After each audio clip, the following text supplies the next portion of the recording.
Good morning, everybody.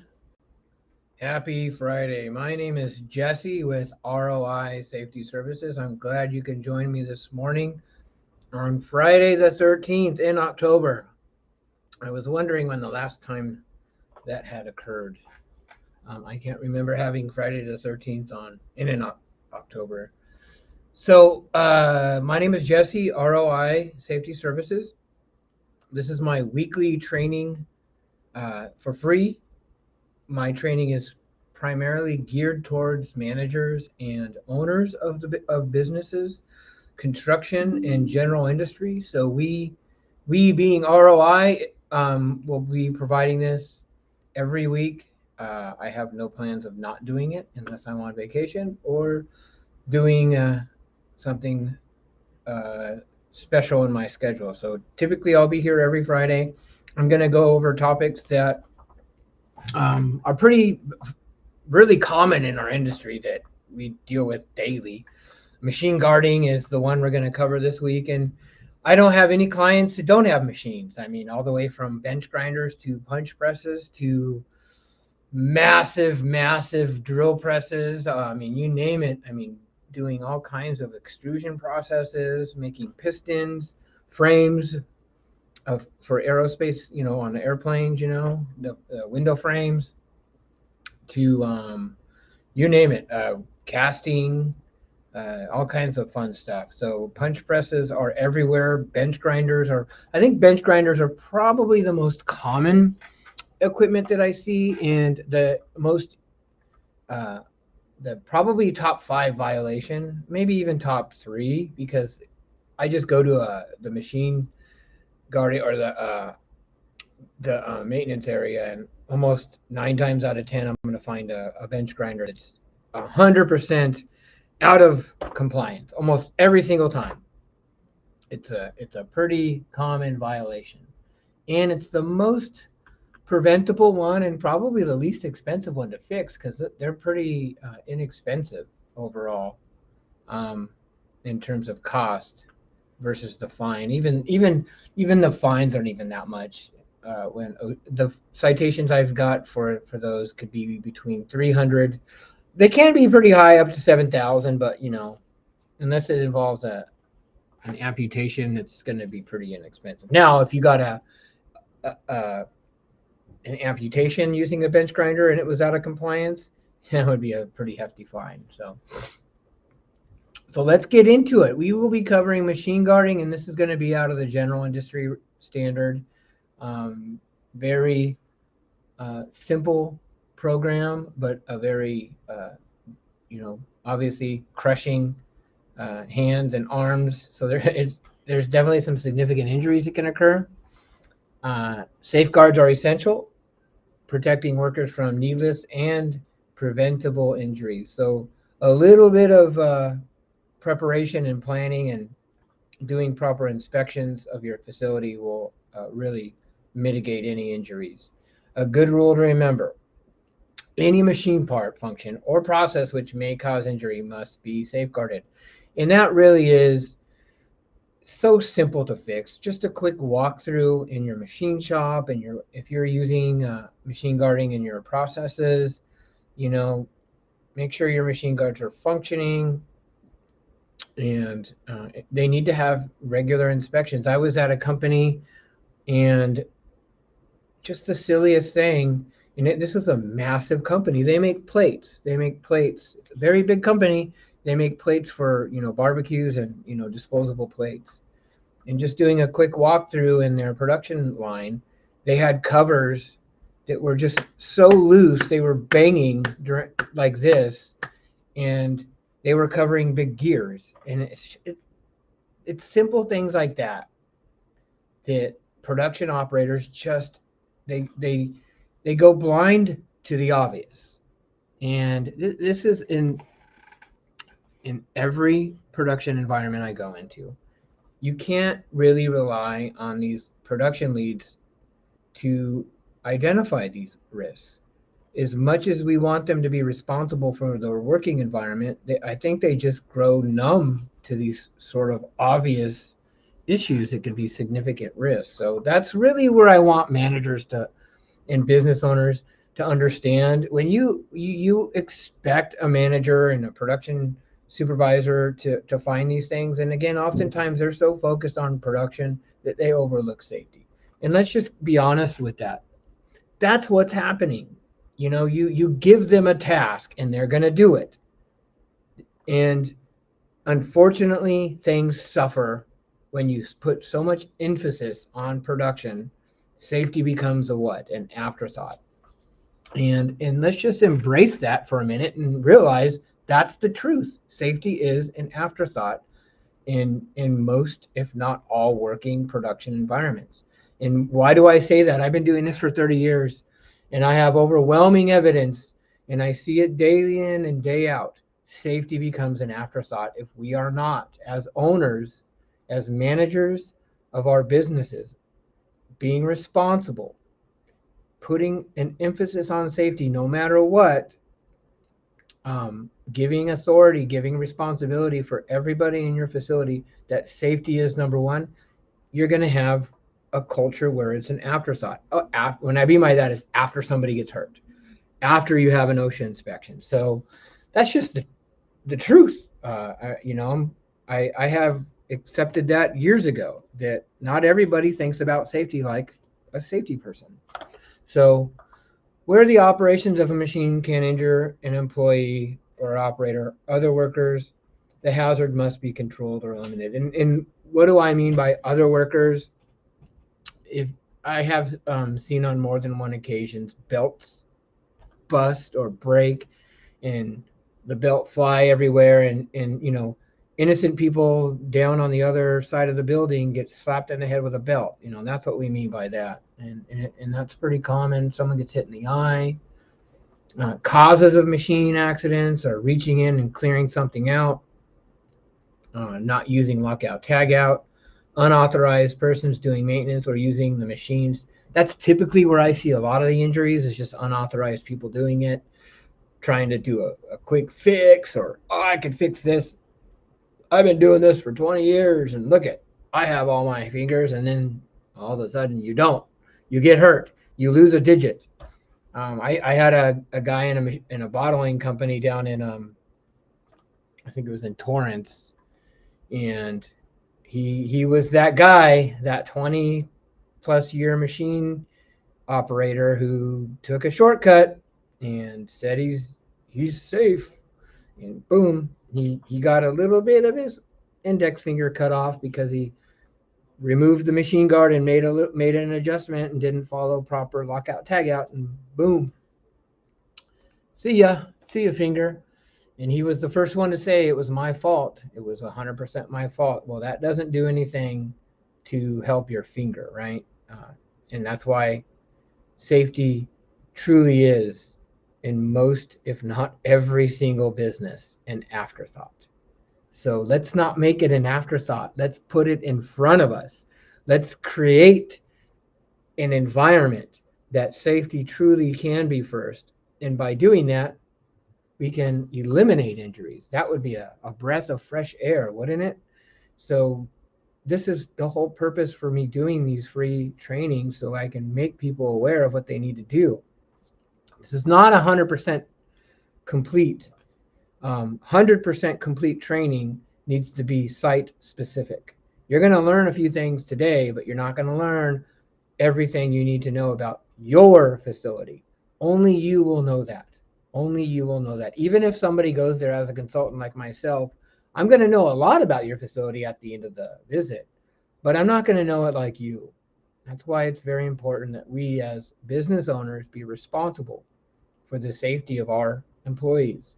And there's nothing that I can do or OSHA can do that can be done as effective as you as the owner.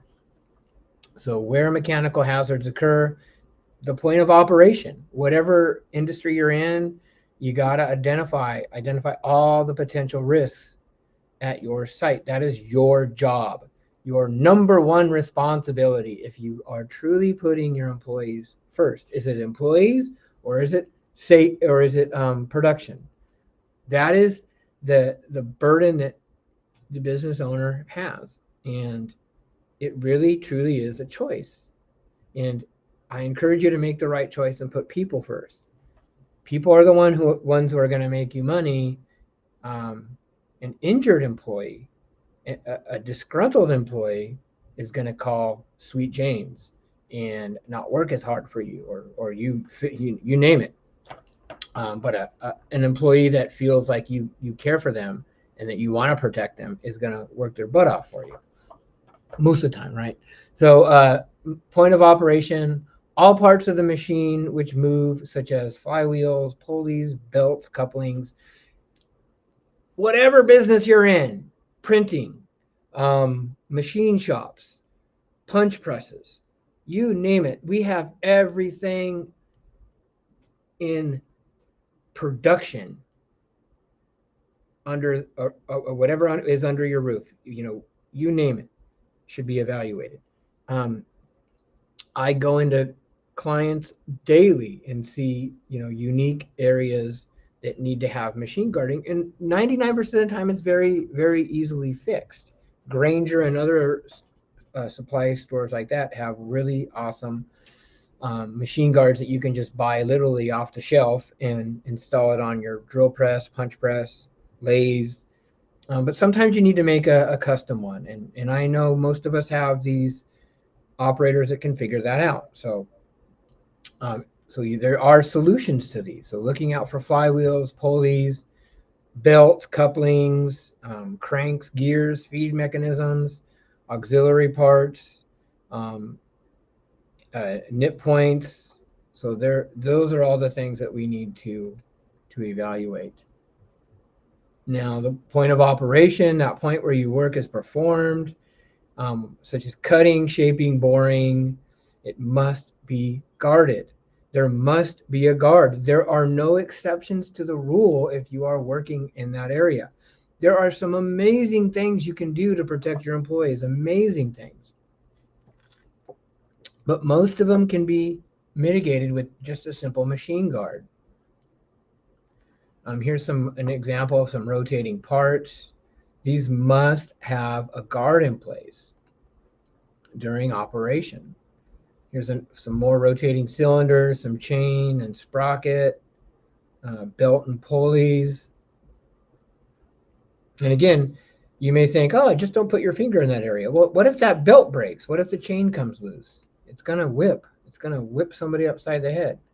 So requirements for safeguards: prevent contact, prevent workers' body or clothing from contacting the hazardous moving parts. That's one way to do it. Securing the area, firmly secure a machine and not easily removed.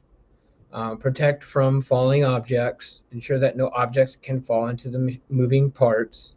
And create no new hazards. Must not have shear points, jagged edges, or unfinished surfaces.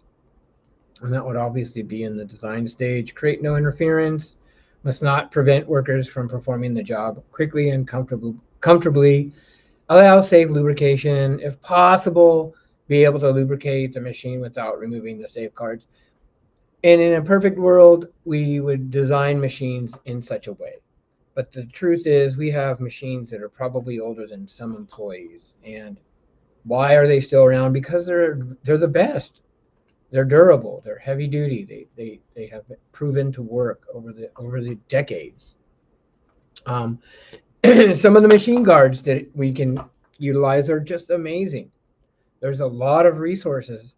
Then 15, 20 years ago, there really wasn't a lot of resources. Now there's companies that specialize in creating machine guarding. So there's a lot of resource these days. And so we can look at different kinds of guards, pullback setups, restraints. I've seen some pretty awesome restraints over the years. And of course, gates. And typically when we think of machine guarding, we think, something in a workstation, a working environment. But I've been in locations where an entire room needed a machine guard because it was a massive electric or robotic packaging system, and you literally had to have the entire room barricaded. So it could be massive. So gates could be utilized, location, feeding and ejection methods. So there's a lot of different things to do these days with different kinds of machine guarding. Here's an example of a fixed guard, and most of the time we don't even acknowledge machine guarding. We really don't, because there's so much in a working environment that we don't even see, like the belt on the right side. That's every machine shop, every production environment is going to have that. We don't even notice that until somebody leaves it open or it gets damaged, and then there's a real problem.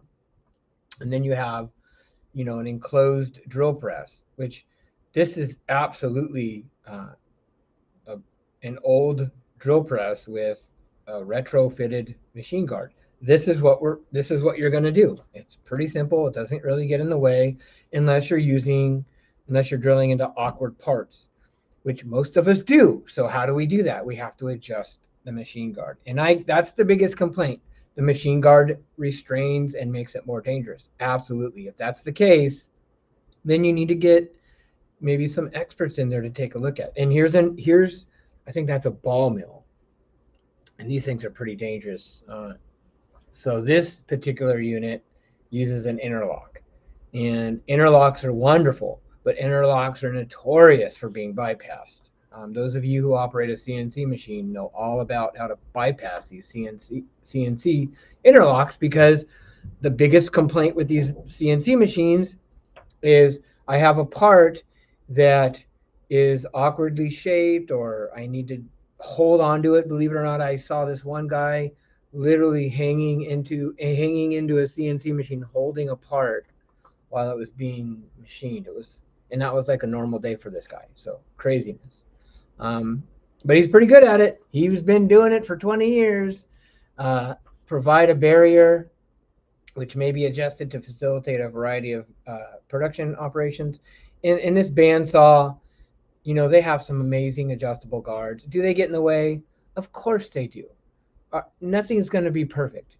But I tell you what, if you don't have a machine guard and that bandsaw breaks, you're going to have a problem. How many meat cutters do you see waving at you like this, missing a couple digits? Quite a few of them. So use the machine guards. Slow down a little bit. Take your time. They will save your fingers and eyeballs. Self-adjusting guards. One of my amputations I had a couple of years ago was a circular saw that had a dull blade, and it didn't have a machine guard, so that when that dull blade hit the wood, it took the piece of wood and chucked it. And if it would have had a machine guard in place, the machine guard would have helped. But I don't know if it would have saved. I think it wouldn't have amputated the finger. It probably still would have hit him, but I'm not sure it would have been as severe. But we'll never know, because it didn't have it. So pullback devices, these are okay. I'm not a real big fan of these. Those of you who've used them in the past know that they can be very annoying. I actually did have an injury occur using these pullbacks. You just got to be careful. You got to use these pullback systems the way they were designed. Don't bypass them. This one's actually almost identical to the one that my client was using. And they actually, I think the operator, they bypassed the pullback and they ended up having an amputation, and that was pretty sad. Person never came back to work. They were horrified by the injury, and that's pretty common when it comes to amputations. I had another lady with a similar machine get her hair caught in there. That was really bad. Kid just ripped it out of her skull. It was terrible. So these amputations and pulling hair out are no fun. If you're using these kinds of equipment, make sure you know exactly what you're doing and you pay attention. You have very clear training protocols in place, and the machine is inspected daily. Daily is the key for these kinds of pullback systems. Okay, pullback. And here's again another. This is almost identical to this is not the client I was referring to, but it's pretty darn close. Pretty darn close. and it actually pulls your hand out once the press goes down. So they're pretty cool, but you just got to be careful. You got to make sure everything's working properly. Inspect them daily. And then here, this looks like a big press, and these are very dangerous pieces of equipment. And I have quite a few customers of mine that have had to replace them because they were very old. So in a thorough evaluation definitely is in order when you have old equipment. When you're using punch presses like that or a brake press. Here's another example. Um,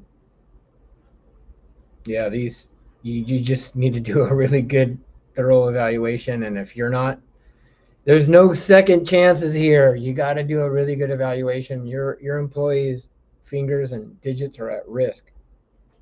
And here's a two-hand control setup. These are actually really cool. I see these quite often, very effective. Again, everything requires daily inspection and training, so make sure that you're utilizing everything, all your resources, holding your employees accountable, training them regularly. And then here's a gate device. These are really effective. They do take up a lot of room, and they do require some retrofitting, but they are very effective. And then safeguarding by location is actually pretty common in the wood cutting industry because everything is so large. But daily inspections, daily housekeeping, these are all requirements. Here's the automatic feed setup. Very, very important that we do daily inspections. Make sure the equipment's working. Robots are always a little sketchy. Um, I've heard some horror stories about people opening up gates in these robotic situations, and the robot, the interlock not working, and people dying. So, it's something that we need to be responsible for. We need to do inspections, daily inspections, make sure the interlocks are not bypassed, that everything is working as it should. Don't ever get comfortable around working with these robots. And then shields, protector shields. This is in many ways like personal protection equipment. If this thing fails, you're going to get hit. You're going to get hurt. And if you remove it, you're going to get hurt. You're putting yourself at great risk. But you got to have some way to protect yourself using these kinds of machine guards. And then various kinds of tools to assist you during the process. And here's some examples of machine guarding. This is some pretty decent ones in here. So guarding fan blades. I'm not going to go into too much detail here. You guys can read that. This is the most common machine guard violation we see. 8-inch is very rarely ever followed, and these guards above here are very rarely ever in place. I can probably tell you 9 out of 10 aren't. 9.5 out of 10 aren't. So again, you got to have a 1/4 inch right here. You're going to have a ruler going around all these bench grinders. I guarantee they're not going to be in compliance. And then here you got a unguarded belt and pulley. If it's less than 7 feet, you have to have some kind of guard in place. So management, supervisors, and employees, we're all responsible. We need to make sure and verify that this equipment we're using is safe and in good working order. This is done through education. Training must be site specific. Please, please, please do not rely on videos. Unless your videos were made for you and your equipment, they're going to be ineffective. Training must be done on site with your equipment, with your specific processes. You cannot just expect an employee to be trained on popping in a video or just using a regurgitated PowerPoint that you downloaded from OSHA. It must be site specific. Please, I encourage each of you to take the time and assess your working environment. Create a site-specific training program. Take pictures of your equipment. Train your employees. Create a checklist for them. If you need help, I can come out to your site and do an evaluation. We have experts that will go to your location and give you the best available advice possible and create a site-specific training program and an evaluation of your equipment. Some machine guards or some machines just can't be guarded. They're too old or they're too dangerous.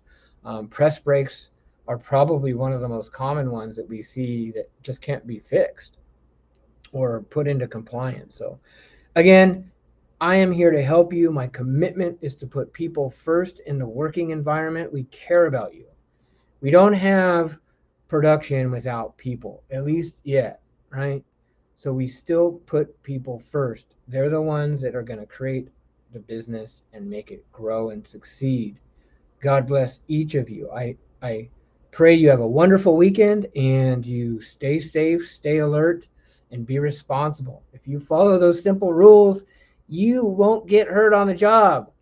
So I appreciate your like, and if you subscribe to our channel, awesome. Tell people about our program. We are going to be interviewing a workers' compensation attorney in the next couple weeks. That will be interesting.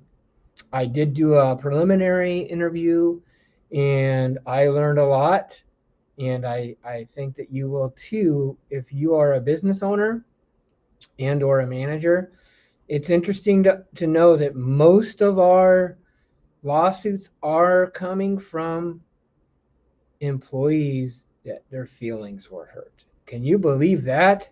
Their feelings were hurt because you did not pay attention to their injury or whatever the case may be. And so they got upset and hired an attorney. So that was one of the takeaways I got from the interview so far. So again, wonderful weekend. Happy Friday. I will see you guys next week. See ya.